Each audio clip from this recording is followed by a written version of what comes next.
হাসিনাকে যারা সম্প্রতি দেখছে, যাদের সাথে যোগাযোগ আছে, হাসিনার সবাই বলছে মহিলা তো পাগল হয়ে গেছে, কথাবার্তা, আচার আচরণ, চেহারা সব কিছুর ভিতরে পাগলামি ফুটে উঠছে। আওয়ামী লীগকে জীবিত রাখার একটা পরিকল্পিত, organised, orchestrated propaganda machine work করতেছে এবং সেটা গত 5ই আগস্টের পর থেকেই ফাংশন করতেছে।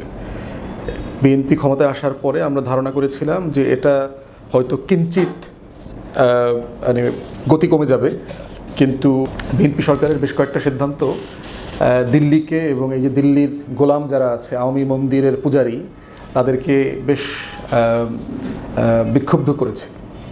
তার ভিতরে একটা হচ্ছে অফকোর্স চায়না সফর, বেইজিং সফর, পাকিস্তান, তুরস্ক, তারপরে হচ্ছে বেইজিংয়ের সাথে প্রতিরক্ষা সম্পর্ক এবং অন্যান্য সম্পর্ক উন্নয়নের কাজে বাংলাদেশ সরকার, অন্তর্বর্তীকালীন সরকারের যে পলিসি ফ্রেমওয়ার্ক সেটা কন্টিনিউ করছে, এটা তাদেরকে আপসেট করছে।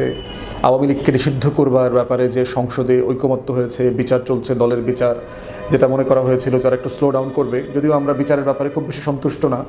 সম্প্রতি ইনুর যে রায় হয়েছে, যেহেতু মাননীয় আইনমন্ত্রী ওনার দল করতেন এক সময়, একই দলের মানুষ ছিলেন, তো সেই জায়গাতে অনেকেই সন্দেহ করছে যে জাসদীয় সম্পর্কের কারণে এই রায়টা একটু হালকা করে নেওয়া হয়েছে কিনা এবং বিচারের প্রক্রিয়া পুরোটা স্লো করে দেওয়া হয়েছে। তারপরে 111-এর কুশীলবদেরকে গ্রেফতার করা হয়েছে, তাদেরকে বিচারের মুখোমুখি করা হচ্ছে। আওয়ামী লীগের নেতাকর্মীদেরকে একটু পলিটিক্যালি স্পেস দেওয়া, স্থানীয় সরকার নির্বাচন করতে দেওয়া যায় কিনা, এরকম কিছু জায়গাতে মনে করা হচ্ছে যে আওয়ামী লীগকে তারা একটু স্পেস দিবে। কিন্তু আমরা স্বরাষ্ট্রমন্ত্রীকেও দেখলাম, উনি সংসদে এবং সংসদের বাইরে আওয়ামী লীগের ব্যাপারে সম্প্রতি 2-4টা শক্ত কথা বলছেন। ওনার যে টেন্টেড ইমেজ, ওনার যে ভাবমূর্তি, যেটা ব্যাপকভাবে নষ্ট হয়েছে, নেতিবাচক হয়ে গেছে গত 2 বছরে, সেটাকে উদ্ধার করবার চেষ্টা চলছে। তো এই বয়ানগুলোর মধ্য দিয়ে এই যে প্রচেষ্টা দিল্লি এবং আওয়ামী গোলামদের, এটার আসলে পারপাস কি, তারা আসলে কী অ্যাচিভ করতে চায় এই প্রোপাগান্ডা মেশিনটা, এবং তারা কীভাবে ফাংশন করছে, এই জিনিসটা আমাদের আজাদির পক্ষের মানুষ যারা আছেন, স্বাধীনতা সার্বভৌমত্বের পক্ষের যারা আছেন, তাদের বোঝাটা খুব জরুরি। প্রথম জায়গাটা হচ্ছে কারা কোথায় কী ধরনের প্রোগ্রাম করছে। আপনি দেখবেন যে আমি গত কয়েকদিন আগে দেখলাম ইস্ট ওয়েস্ট বিশ্ববিদ্যালয়ে তারা ডক্টর আকবর আলী খান মরহুম, ওনার মেয়েও মারা গেছেন, তার স্মরণে একটা স্মরণসভা লেকচার করেছে। তো সেখানে মেহমান ছিল হচ্ছে বাংলাদেশ ব্যাংকের সাবেক গভর্নর, খুবই আওয়ামী মনা, আওয়ামী ভক্ত, আওয়ামী যে বুদ্ধিজীবী চক্র আছে এই চক্রের একজন, ডক্টর ফরাসউদ্দিন সাহেব। তো উনি অর্থনীতিবিদ, তো ওনার লম্বা বক্তব্য দেখলাম, অনেকগুলো আইটেম নিয়ে কথা বলেছেন। যেহেতু বাজেট সেশন চলছে, পত্রিকাগুলো চাইলে ওনার অর্থনীতির একটা আইটেমকে হাইলাইট করতে পারতো, জুলাই রিলেটেড একটা আইটেম হাইলাইট করতে পারতো, কিন্তু বক্তব্য থেকে যেটা হাইলাইট করেছে সেটা হচ্ছে অন্তর্ভুক্তিমূলক রাজনীতি না থাকলে দেশে স্থিতিশীলতা বাধাগ্রস্ত হবে। তো এই ল্যাঙ্গুয়েজকে ডিকোড করলে কি হবে? ডিকোড করলে যেটা হবে যে আওয়ামী লীগকে ছাড়া বাংলাদেশের রাজনীতিটা আসলে চলবে না, স্থিতিশীল হবে না দেশ। এটা একটা এক্সাম্পল। দ্বিতীয়ত দেখবেন একই ধরনের প্রোগ্রাম পত্রিকা অফিসে দেখবেন যে বাংলাদেশের সব বিশিষ্ট বেকার হাম বিশেষজ্ঞ যারা আছে তারা দেখবেন আলোচনা করতেছে যে অন্তর্বর্তীকালীন সরকারের ভুল পলিসির কারণে কিভাবে শত শত শিশু আজকে মারা যাচ্ছে, ডক্টর ইউনূস তার স্বাস্থ্য উপদেষ্টার বিচার হওয়া দরকার, মামলা পর্যন্ত করবার চেষ্টা করা হয়েছে। এবং সেই বেকার যে জ্যেষ্ঠ সাংবাদিক যারা আছেন এবং যারা আওয়ামী বলয় থেকে আসলে গত টার্মে খুব বেশি কিছু সুযোগ সুবিধা নিতে পারেন নাই, আবার দেখবেন যে তারা আওয়ামী লীগের সমালোচনা খুব বেশি করেন নাই। অতএব এই বেকার জ্যেষ্ঠ সাংবাদিকরা দেখবেন একটা বিশাল সংখ্যক টকশোতে প্রতিদিন মতামত সম্মতি উৎপাদন করবার চেষ্টা করছে। পার্টিকুলারলি একজন ভাইকে দেখলাম, একজন সিনিয়র সাংবাদিক, উনি বলছেন কথা প্রসঙ্গে টকশোতে যে এত টাকা দিয়ে বিমান কেনার কি দরকার, আমরা কি যুদ্ধ করবো নাকি?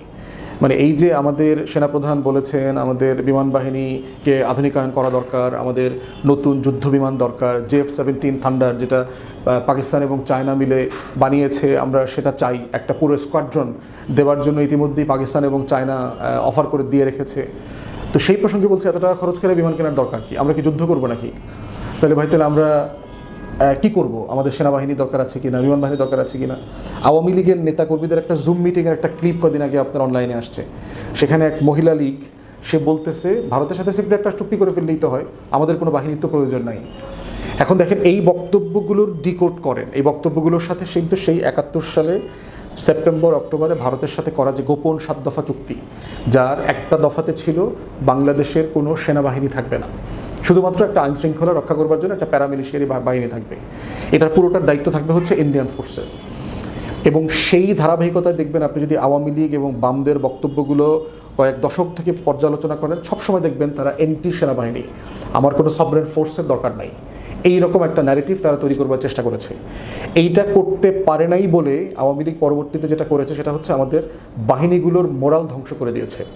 তাদেরকে ইন্ডিয়াকে ইনভলভ করে আওয়ামী লীগের নেতাকর্মীরা মিলে এখানে পিলখানায় গণহত্যা নাটক করেছে, আমাদের 57 জন ডেকোরেটেড অফিসারকে শহীদ করেছে, বিডিআর জওয়ানকে শহীদ করেছে, এবং পুরো 4-5টা ফোর্সের কালেকটিভ মোরাল ভেঙে দেওয়ার চেষ্টা করা হয়েছে। একইভাবে দেখেন আমাদের পুরো ফোর্সেসগুলোকে কীভাবে ব্যবসা বাণিজ্যের টাকায় ঢুকিয়ে দেওয়া হয়েছে। তাদেরকে ব্যাংক, বিভাগ, গরু, ছাগল, ফার্ম, তারপরে মিষ্টির দোকান, মুরগির দোকান, পেট্রোল পাম্প, বাসের ব্যবসা, হেন কোনো ব্যবসা নাই, হোটেল, রেস্টুরেন্ট, তারপরে রিসোর্ট, যা আমাদের এই বাহিনীগুলো করে না। প্রত্যেকটা বাহিনী বাংলাদেশের সবচেয়ে বড় কর্পোরেশন। ইন্ডিভিজুয়ালি যদি দেখেন তাহলে রাষ্ট্রের টাকায় আমরা যে সভরেন ফোর্স আমরা মেনটেন করি সেটার পারপাস হচ্ছে তাদেরকে ব্যাটেল প্রিপেয়ারনেস করে রাখা, যুদ্ধের প্রস্তুতি নিয়ে রাখা। এই ফোর্সগুলোকে এই জন্যই আমরা রাখি, রাষ্ট্র রাখে সভরেন ফোর্স, এবং তাদের সমস্ত খরচ রাষ্ট্রকে বিয়ার করতে হবে তার ট্যাক্স পেয়ারদের টাকা দিয়ে। তাদেরকে দিয়ে ব্যবসা করানো, পৃথিবীর কোনো প্রফেশনাল আর্মি ব্যবসা করে না। ইন্ডিয়া দেখেন কে করে, পাকিস্তান করে, তুরস্ক করে, মিশর করে, যেখানে আর্মিগুলো এখনও প্রফেশনাল হয়ে ওঠে নাই। পৃথিবীর ম্যাচিওর ডেমোক্রেসিগুলোতে যান, নেটো কান্ট্রিগুলোতে যান, আপনি দেখবেন যে অধিকাংশ স্ট্যান্ডিং মিলিটারি তারা ব্যবসা বাণিজ্যের সাথে ইনভলভ না।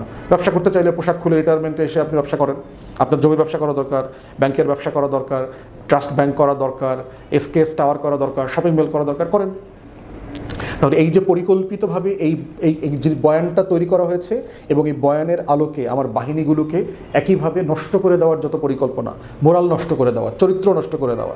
ভারতে বিনামূল্যে ট্রিটমেন্টের জন্য আমার অফিসারকে নিয়ে যাওয়া হচ্ছে, শুধু ট্রিটমেন্ট দিচ্ছে, বউ, পোলাপান, ছেলে মেয়ে। আজকের আমার 6জন ডিজিএফআই চিফ ভারতে পালাইছে, তাদেরকে সেনাবাহিনীর যে আবাসন জায়গা আছে সেখানে তাদেরকে রাখতে দিয়েছে। এগুলো খুব স্বাভাবিক ঘটনা। একই বয়ান যে আমি কার সাথে যুদ্ধ করব, কি করব, কেন দরকার যুদ্ধ করার। এবং ভারতের যে মিলিটারি স্ট্র্যাটেজি আছে সেখানে তার ইস্টার্ন ফ্ল্যাঙ্কে, মানে ভারতের পূর্ব সীমান্তে বিমান বাহিনী দ্বারা আক্রান্ত হবার ঝুঁকি শূন্য লেখা আছে। তাই মানে ভারত একটা নিরাপদ পূর্ব দিগন্ত পেয়েছে, তার এখানে কোনো ঝুঁকি নাই। মানে আওয়ামী লীগের বাংলাদেশ পেয়েছে তারা একটা ভ্যাসেল স্টেট পাইছে যেখান থেকে তার ন্যূনতম ঝুঁকি নাই। তাহলে এই যে বয়ানগুলো গত কয়েক সপ্তাহ থেকে দেখছে, আওয়ামী লীগকে আসলে ফিরতে পারবে? হাসিনা রয়টারকে একটা কথা বললো, এই কথাটা আসলে জেনুইনলি বললো কিনা? এনডিটিভিকেও ইমেলে বলছে আমি দেশে ফিরবো, এটা বোগাস কথা। হাসিনার ছবি কেউ দেখে নাই। হাসিনাকে যারা সম্প্রতি দেখছে, যাদের সাথে যোগাযোগ আছে, হাসিনার সবাই বলছে মহিলা তো পাগল হয়ে গেছে। কথাবার্তা, আচার আচরণ, চেহারা, সব কিছুর ভিতরে পাগলামি ফুটে উঠছে। কারণ 75-এর পরবর্তী যে বাস্তবতা, সেরকম একটা বাস্তবতা শেখ হাসিনা রেহানা সুস্থ মানুষ হিসেবে থাকতে পারে না। এরপরে তার ক্ষমতার পদচ্যুতি হয়েছে সেখানে। এই সব কিছু মিলায় আপনি দেখবেন যে পরিকল্পিতভাবে আমাদের গণমাধ্যমে, আমাদের সোশ্যাল মিডিয়াতে নতুন নতুন প্ল্যাটফর্ম আসছে, যারা প্রত্যেক দিন মানে এই ফিরতে পারে কি না, ফিরলে কি হবে, না ফিরলে যে স্থিতিশীলতা বাড়বে, অথচ তর্কটা অন্য জায়গায় হওয়া দরকার ছিল। আপনি দেখবেন যে একটা কমন তর্ক যে জুলাইপন্থীরা হচ্ছে 71কে মুখোমুখি করতেছে জুলাইয়ের, কে করতেছে এটা দেখবেন যে এটা কোনো বক্তব্য নাই। যে জুলাইয়ের পক্ষের কোন শক্তি, কোন রাজনৈতিক দল, কোন ব্যক্তি কোথায় বক্তব্যে বলেছে 71 একটা ছোট ঘটনা, যেটা জুলাইকে বড় করবার চেষ্টা করে এটাকে ছোট করা হচ্ছে। মানে এই যে দেখেন একটা জিনিস বড় হয় নাই, ওইটা ওই যে দেলোয়ার হোসেন সাঈদী সাহেবকে ফাঁসির রায় দেবার পরের দিন দেখবেন যে বাংলাদেশের কিছু বাম, সনাতনী, আওয়ামী যে বলয়গুলো আছে, সাংবাদিকরা আছে, তারা একটা চটকদার কথা ছড়ায় দিলেন যে সাঈদী ভক্তরা মাওলানা সাঈদীকে চাঁদে দেখা গেছে, এইরকম তারা বিশ্বাস করে। নিউজটা করেছে কারা? আওয়ামী লীগের লোকজন করছে, আওয়ামী বলয়ের লোকরা করছে, সনাতনীরা করছে, সাংবাদিকরা করছে, সবাই মিলে করছে। দিল্লির যে total platform disinformation misinformation campaign, তারা মিলে এটা করেছে। ঠিক একইভাবে দেখেন 24-এর গণ অভ্যুত্থানের পরে আমাদের দেশে যারা মিডিয়া ওয়াচ করেন, নেত্র নিউজ থেকে শুরু করে, তারা একটা ক্রিটিক্যাল রিপোর্ট দিয়েছে যে আওয়ামী লীগের হয়ে সিআরআই, তার যে হোয়াইট বোর্ড আছে, এই পুরো ফ্যাসিস্ট প্রোপাগান্ডা মেশিন কত অনেক বছর ধরে ফেক রিসার্চার বানিয়েছে, ফেক রাইটার বানিয়েছে, ফেক কলামিস্ট বানাইছে, যে মানুষগুলো আসলে এক্সিস্ট করে না, এই মানুষগুলো নাই। লেখা গেছে একটা বিদেশি ইউনিভার্সিটিতে রিসার্চার লেখা, ইমেল করছে সেই ইউনিভার্সিটিতে, বলেছে এই নামে কোনো টিচার নাই।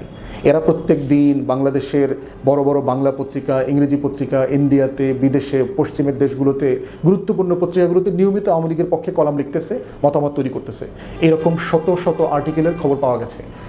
অতএব দেখেন আওয়ামী লীগের প্রোপাগান্ডা মেশিনটা কীভাবে ওয়ার্ক করতেছে। একইভাবে দেখেন গত কয়দিন আগে আমরা দেখলাম চ্যানেল আইয়ের যেই কুখ্যাত আপনার সোমা ইসলাম এবং তার মালিক পক্ষের একজন শাইখ সিরাজ ভারত থেকে 2 সপ্তাহ ঘুরে আসছে কলকাতায়, দিল্লিতে তার কাজ কি, কোথায় গেছে? যেই মানুষগুলো ফ্যাসিবাদের পক্ষে মতামত তৈরি করেছে সেই মানুষগুলো এখনও গণমাধ্যমে কীভাবে কাজ করে?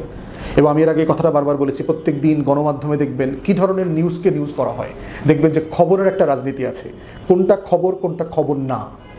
আপনি দেখেন তো যে এই যে 1,500 মানুষ শহীদ হয়েছে, এই যে হাজার হাজার লোক আহত হয়েছে, তাদেরকে নিয়ে প্রোগ্রাম করবার ধারাবাহিক কোনো আয়োজন কোনো গণমাধ্যমে আছে কিনা?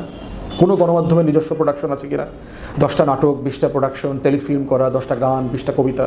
দেখেন তো বাংলাদেশের টোটাল কালচারাল অঙ্গনে কোনো যাত্রা, নাটক, থিয়েটার কোনো কিছু হয়েছে কিনা? তাহলে এই যে পরিকল্পিতভাবে জুলাইকে একটা ভুলিয়ে দেওয়ার আবরণে চলে যাচ্ছে, এইটা হচ্ছে 71পন্থী, দিল্লিপন্থী চেতনা ব্যবসায়ী, মুক্তিযুদ্ধ ব্যবসায়ী, এই টোটাল আওয়ামী ব্যবসায়ীদের ব্যবসায়িক টুল, ট্রেডিং টুল।